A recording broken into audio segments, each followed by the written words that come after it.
Well. Here we are again. Man City can now, I guess, be considered that they are back in the title race.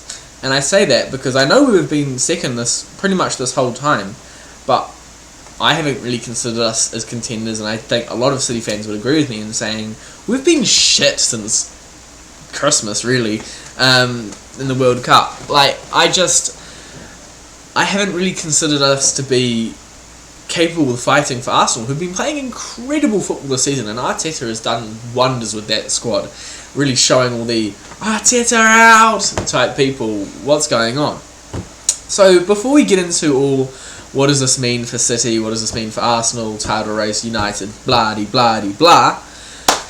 let's talk about City. So it was so nice for a change going into half time and saying to my chat, guys, do you think we're going to sit back and defend, or do you think we're going to keep going for more goals and trying to increase our advantage?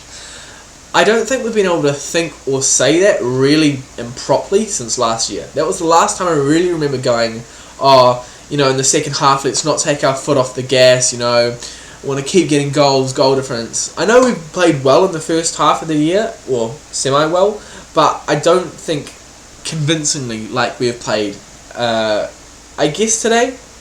I still think we were a bit shaky today at some points. We let Aston Villa get back into the game, which all credit to them, but we'll get back into that soon.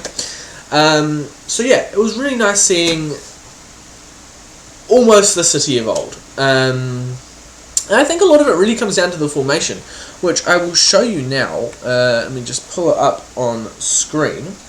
So, if we have a look here, in our lineup, we've got Edison in goal. That was pretty standard. I do give Edison a lot of slack, but to be fair, he made some pretty important saves. This is what really got me when we first saw the lineups. Kyle Walker in centre-back with Diaz and Laporte. The Diaz and Laporte I get, and I get him wanting to try and play three at the back, but I didn't agree with Walker at centre-back. I can't remember what game it was this year. We did play Walker at centre-back, and he got exposed, and we ended up having to bring young Rico Lewis in, who did kind of help us out quite a lot in that game. I can't remember what game it was, apologies for that. But this is also what got me, which was a lot different, is playing two holding midfielders. And usually if we're going to play two holding midfielders, you would either go for someone like Calvin Phillips, in theory. I know he hasn't been what we expected of him, or Gundogan. I didn't expect Bernardo Silva, who I've always considered more of the attacking midfielder between the two of them. He ended up playing in CDM, and by God, he had an incredible game there. At times, he was deeper than the centre-backs. Like, he was playing in a position I've never seen him play before, and he was doing incredibly well. And Rodri, I think he got man of the match in the end, actually. He played incredibly well. Scored the first goal, lovely header. We'll get to City set pieces in a minute. So, the back three I was worried about at the very start of the game with Kyle Walker in there. I was proved wrong. Same with the midfield. And I think the midfield changes were really important from Guardiola, because I think, although I still consider us to have the best midfield all round, I know Arsenal have Odegaard, United have Casemiro, but I think all round, normally City have the best midfield. I think our midfield has been quite honestly shit this year, and I think having four centre mids, I think, seriously helped us in this game. It helped us control the game a lot more, and I think it's important to note that I know a lot of people have been calling Haaland the liability, which I don't necessarily agree or disagree with, because otherwise, you think back to last year, right? We would have a Phil Foden here, or a Jesus, who wasn't really a striker. I know he's doing great for Arsenal at striker, although he is injured. We lost a midfielder there, in my books. We lost someone who's good at linking up play. So I think if you take that player out there, then you really only have, especially with how wide Mahrez and Grealish sit, you really only have the three versus the four previously. So I think that change was seriously important, and I think that had a significant role to play in the game. It was great to see Foden back, and it was great to see Foden back and have our team back, really. So moving on, I think the big thing to take away from this game was how good our set pieces were. City's set pieces, I think, won them the game. As I said, we did struggle a little bit throughout this game, letting Villa, all credit to them, get back into the game, scoring a goal. So I think our set pieces really did save us in this game. The goal from Rodri, the Mahrez one, annoyingly my stream froze during the Gundogan one, but I think set pieces really saved us in this game. We had so many opportunities from them, etc. It was just, I think, without the set pieces and how well we did with them today, we would not have been anywhere near as capable as we were today. So moving on, what does this mean for the title race, and what to expect? So actually, if we want, we can bring up the table. I think so. We are now 3 points behind Arsenal. Let me just find it. Okay, so we are 3 points behind Arsenal. However, I'd like to point out that they do have a game in hand. So even if we do play Arsenal this Wednesday in the UK, Thursday here for me in New Zealand. We do play Arsenal this week, meaning we will go to 23 games played, they will go to 22. So yes, we will be ahead of Arsenal on goal difference. However, I do think that this game, a lot of people on social media have been saying it will decide, this is like the title decider game. This game won't decide the title. It might play a significant role, but it will not decide the title. Arsenal have a game in hand. They win that game, we're still 3 points behind. So I don't want to hear any of the title decider, blah blah. It's an important game, yes, but no, it's not a title decider. Are United in a title race? I think it'll take a couple games to tell. I'm not saying no, because they were ahead of City, who we're all going now, City are in a title race. They were ahead of City at the start of this game, and they're only 5 points off Arsenal.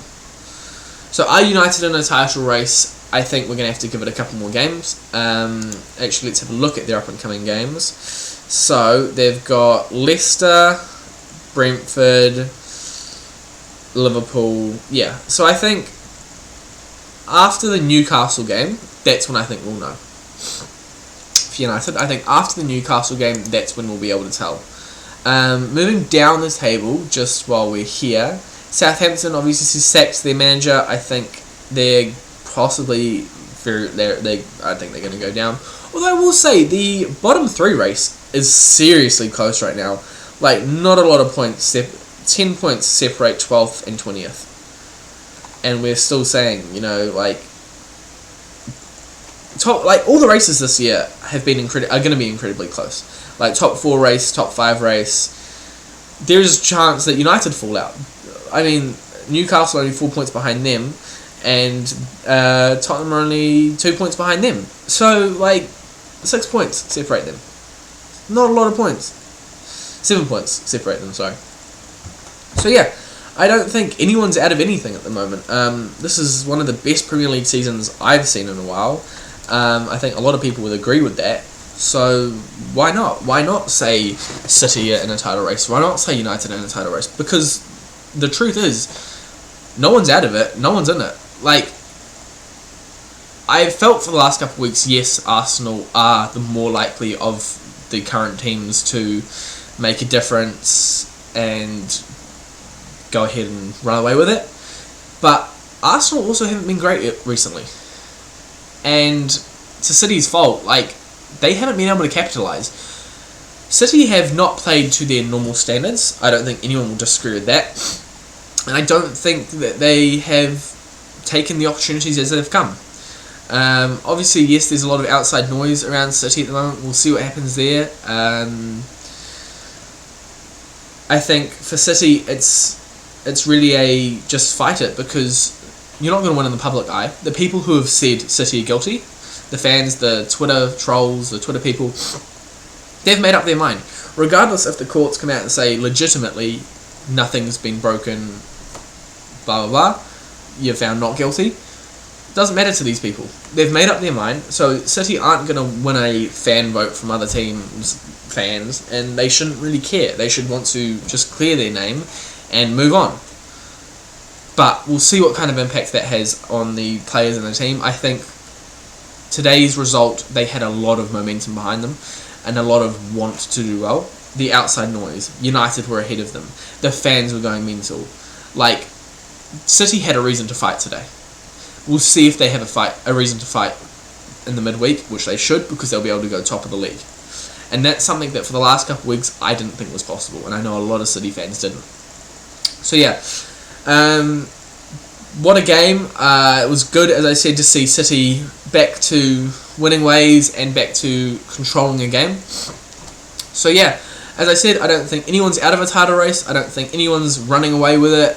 And yeah, Arsenal's going to be a very big game. City need to make sure they capitalise with any opportunity Arsenal give them. As I said, City did struggle today a little bit. They can't struggle against Arsenal. They can't just rely on set pieces. They do need to make sure that they're able to score from without set pieces. We had a lot of opportunities today that we were just close or thereabouts to. I think there was not a single player today that I was like, oh, he's a bit off it today. Like, Grealish was great. Haaland, I guess, great assist from Haaland for Gundogan. Like, even Haaland was able to do link-up play today. So I think they're all starting to realise now what's at stake here and how much they're going to have to fight. So yeah, bring on Arsenal, although it's going to be a seriously hard game, and I wouldn't be surprised if Arsenal won. And yeah, I think City need to show Arsenal the same respect as Arsenal and other teams have shown them in previous years. Appreciate everyone who came out, and yeah, we'll be live for all the games.